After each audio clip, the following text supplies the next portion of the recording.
जिसपे एक बहुत ज्यादा हैवी रोप लगाई गई है, बहुत ही हैवी रोप। ये रोप इतनी हैवी है कि मेरे को इसको उठाने में ही ताकत लग जाती है, बहुत ज्यादा वेट है इस रोप का ही।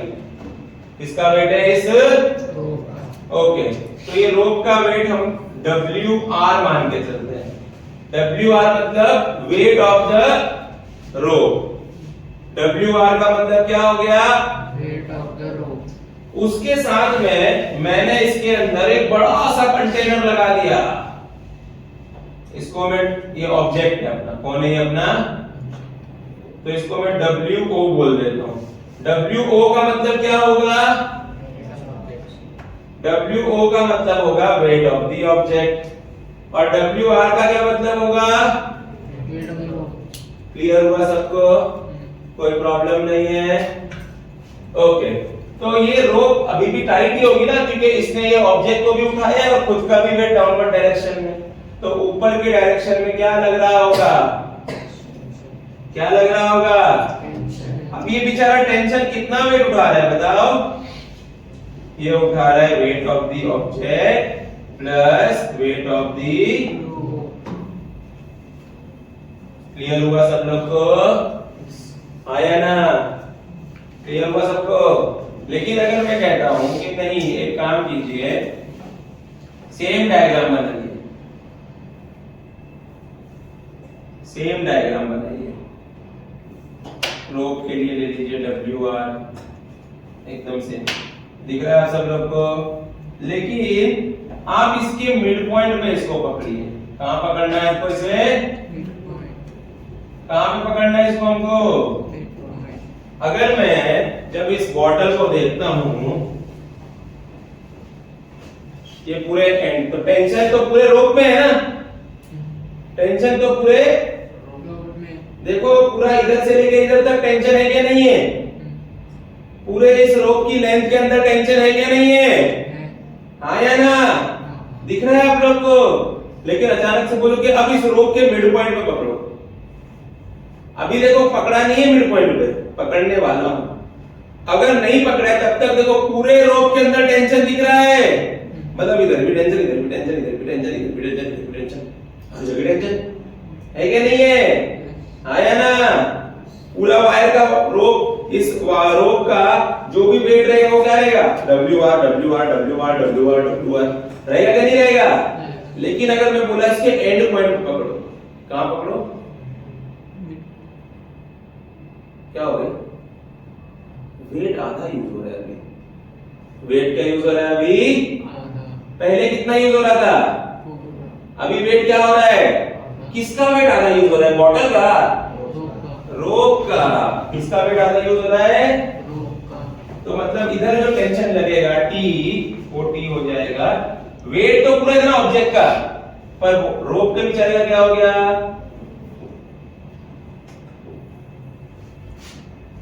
क्लियर हुआ सब लोग को? मिड पॉइंट में पूछेगा तो रोप का वेट आधा यूज हो रहा है। आई होप सबको क्लियर है, कोई प्रॉब्लम तो नहीं है। अगर यही हमको बोला होता नीचे से 1/4, क्या बोला होता? नीचे से क्या बोला होता? नीचे से 1/4, 1/4 याद रखिएगा, 1/4 फ्रॉम बॉटम, 1/4 फ्रॉम बॉटम। अब बताओ रोप का वेट कितना यूज हो रहा है? 1/4 यूज हो रहा है ना? तो अब टेंशन क्या आएगा?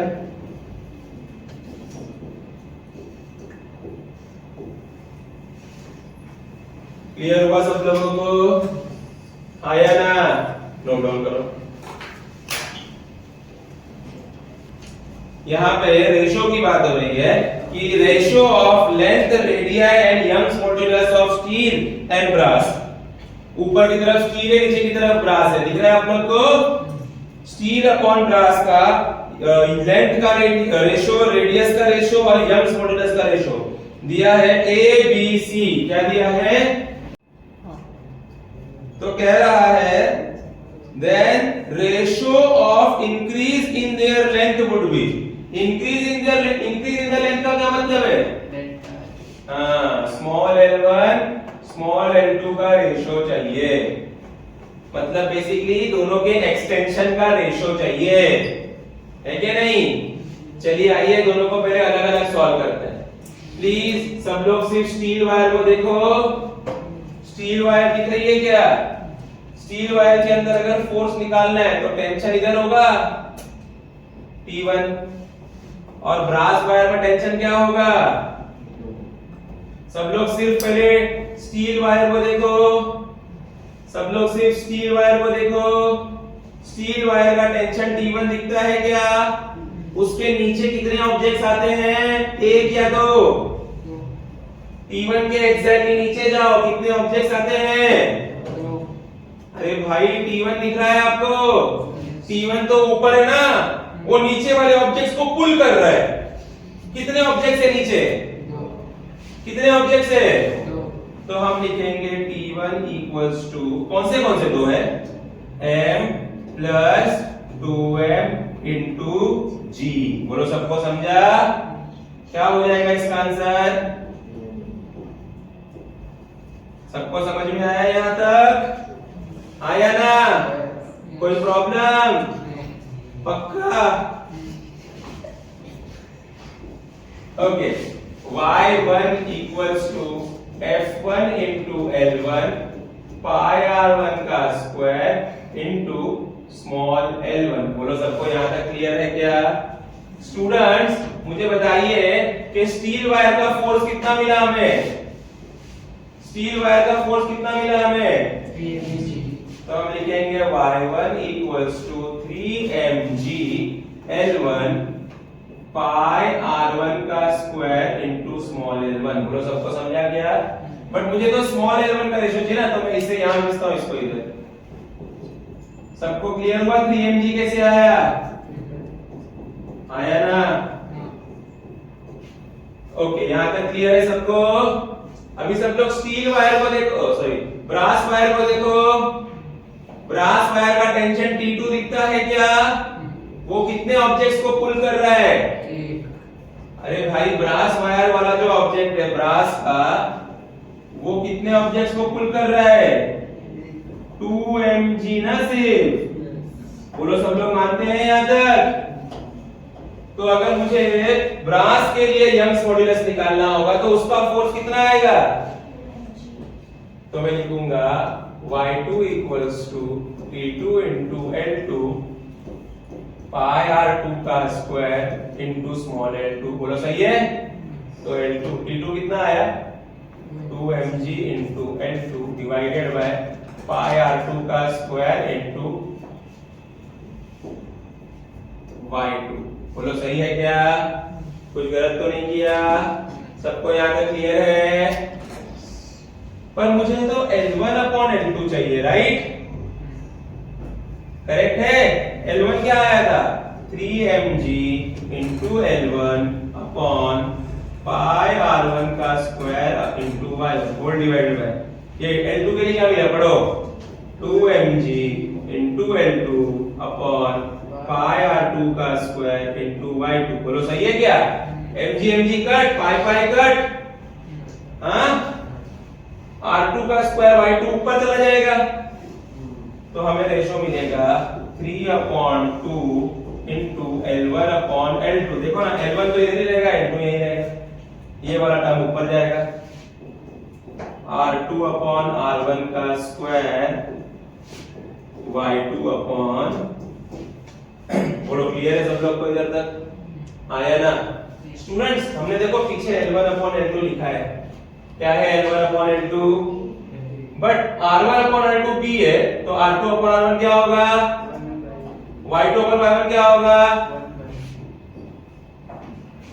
मिल जाएगा 3/2 multiply by A 1 upon B square 1 upon C। अगर हम इसको क्लब करके लिखेंगे तो मिलेगा 3A upon 2B square into C। Check करो, टिक करो।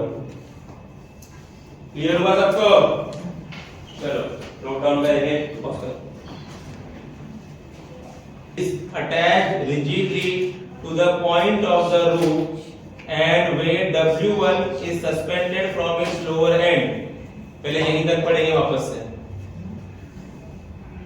सब लोग सुन, बताइए इस सवाल का मतलब क्या है? यहां तक फुल स्टॉप तक कह रहा है कि एक रोप है जिसकी लेंथ कितनी है और उस रोप का वेट दिया है कितना? रोप का वेट कितना दिया है? W। और उसके नीचे एक ऑब्जेक्ट को अटैच किया जिसका वेट कितना है? चलो इसको ड्रॉ करेंगे अभी, सबका ध्यान इधर। ये हमारा रूफ हो गया, इधर पहले एक बड़ी सी रोप लगा दी। क्या लगा दी? रोप की लेंथ कितनी है? इस रोप का वेट कितना है? इसको एक कंटेनर लगाया जिसका वेट कितना है? तो वेट भी नीचे और W1 भी। सबको इधर तक क्लियर हुआ क्या? पहले बताइए, सवाल अभी तक पूरा कंप्लीट नहीं हुआ। कह रहा है if x is the area, कह रहा है s इज द एरिया का नाम, एरिया का वैल्यू क्या दिया इसने?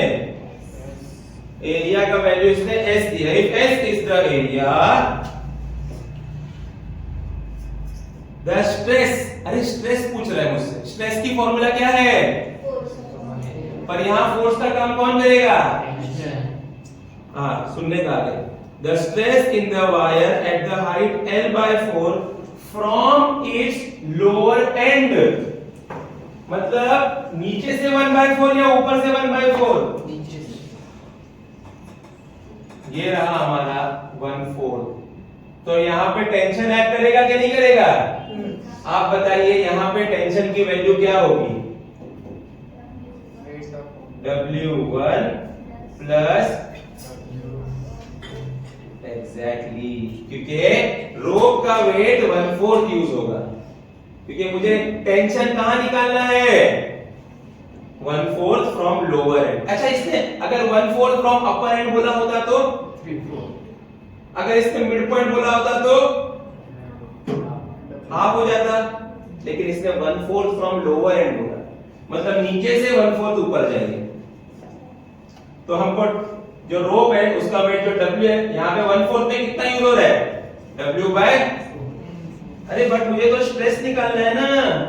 स्ट्रेस की फॉर्मूला टेंशन अपॉन, टेंशन कितना मिला? टेंशन मुझे मिल चुका है weight of the object plus weight of the rope upon 4। Area कितना मिला? तो ये रहा मेरा स्ट्रेस। चेक करेंगे ऑप्शन नंबर, लिखो यंग्स मॉडुलस की वैल्यू बताओ। 10 मल्टीप्लाई बाय 10⁻10 न्यूटन पर मीटर स्क्वायर। ओके, एरिया कितना दिया है? 1 mm स्क्वायर। नहीं चलेगा, हम लोग mm को लिखते हैं 10⁻³ मीटर, उसका स्क्वायर मतलब 10⁻⁻6 मीटर स्क्वायर। लेंथ दिया हुआ है 3 मीटर, सही है ना? इलॉन्गेशन निकालना है। जिस तरह का डायग्राम है, डायग्राम को जैसा है देखेंगे सब लोग इधर प्लीज। इधर एक पुली है, यहाँ एक पुली है ना? बोलो सही बात है कि नहीं? इस पुली के अंदर जो ये रोप पास हो रहा है, इसके बीच में कोई मास है क्या? मतलब पूरे रोप में टेंशन क्या रहेगा? और इस टेंशन की वैल्यू कितनी होगी? जी। और मास कितना दिया है? जी की वैल्यू हम कितनी लेंगे? चलिए फटाक से पुट करेंगे। यंग्स मॉडुलस हमको पता है tension multiply by length, area multiply by small L. बोलो सही है क्या? टेंशन mg, यहाँ पे ध्यान, मास की वैल्यू 1, g की वैल्यू 10, l की वैल्यू, एरिया की वैल्यू 10⁻⁻, y की वैल्यू 10 मल्टीप्लाई बाय 10⁻⁻, इधर देखेंगे ये 10 और ये 10, 3 डिवाइडेड बाय 10⁻, इसको ऐसा लिखेंगे 3 मल्टीप्लाई बाय 10⁻, इसका एक माइनस यूज करते हैं तो 0.3 इंटू 10⁻³ मीटर होगा। 10⁻³ मीटर मतलब ऑप्शन बताओ। ऑप्शन सॉरी डी है क्या?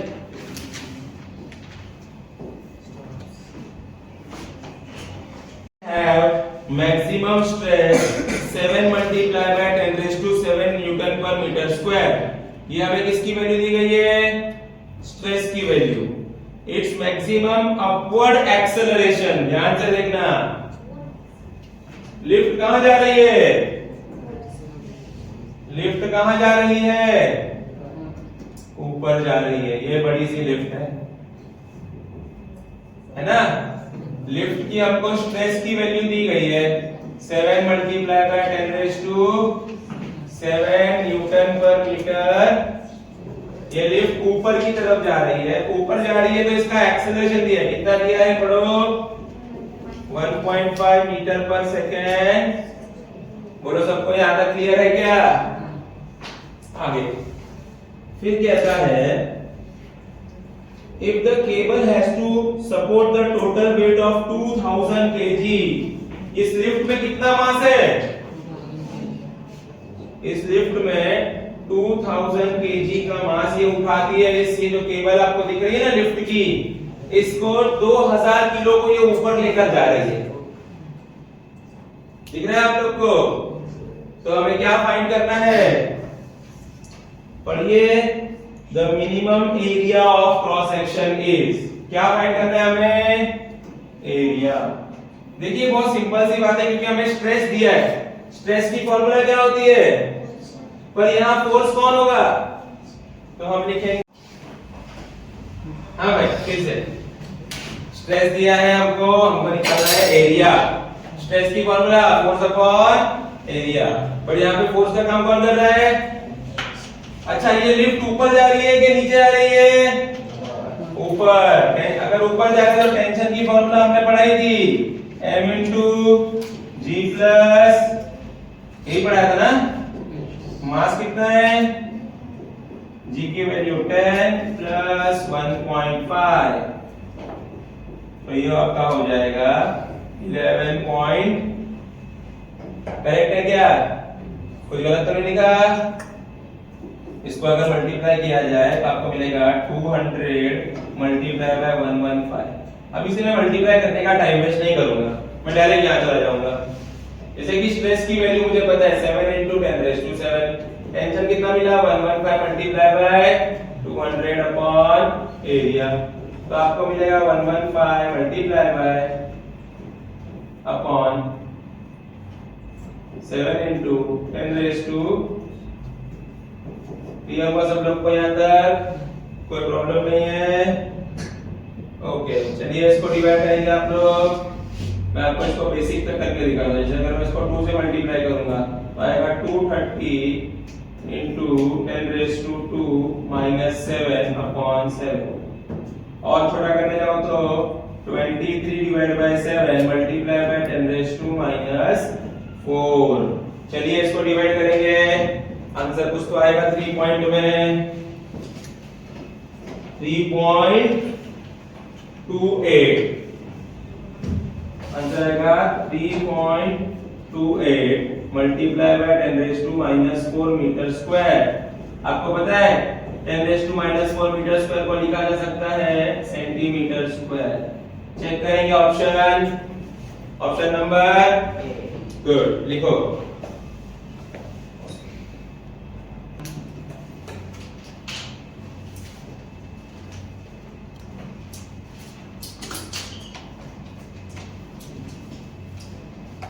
डायग्राम को देखकर से कितना बताइए कौन सा मास आता है? 2, क्योंकि वो नीचे जा रहा है, ऑब्वियस सी बात है, आया ना? तो ये नीचे जा रहा होगा, तो जब ये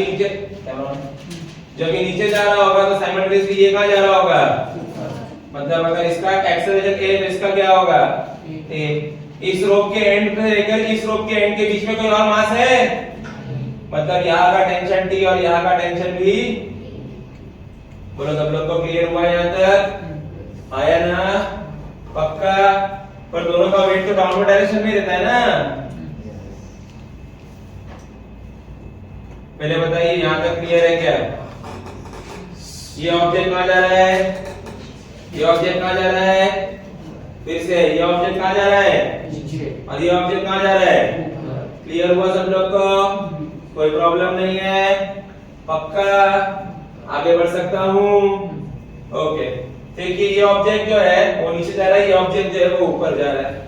ऊपर जाने वाले को देखो, ऊपर जाने में टेंशन कितना लग रहा है, मास क्या है, तो tension equal to m1 into g plus a. बोलो सही है क्या, ऊपर जाने के लिए ये बता दो ना प्लस ए होगा।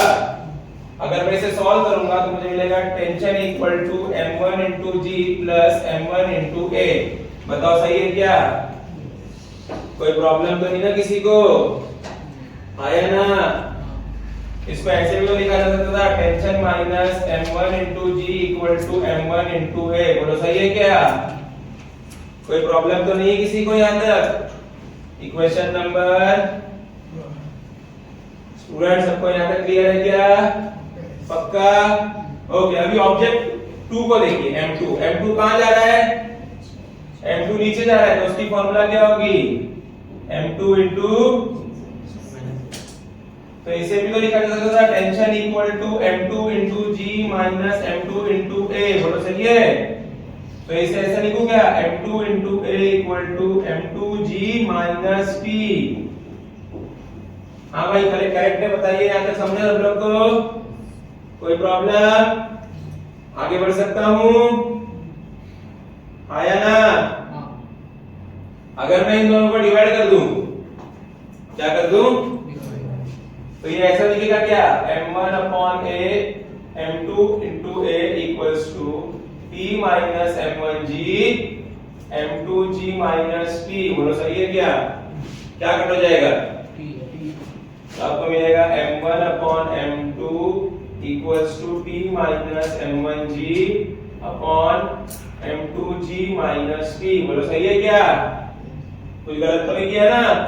क्रॉस मल्टीप्लाई सबको पता है, m1 into m2g minus t m2 into t minus m1g। बोलो सबको समझ में आया यहाँ तक, कोई प्रॉब्लम। चलो bracket multiply m1 into m2g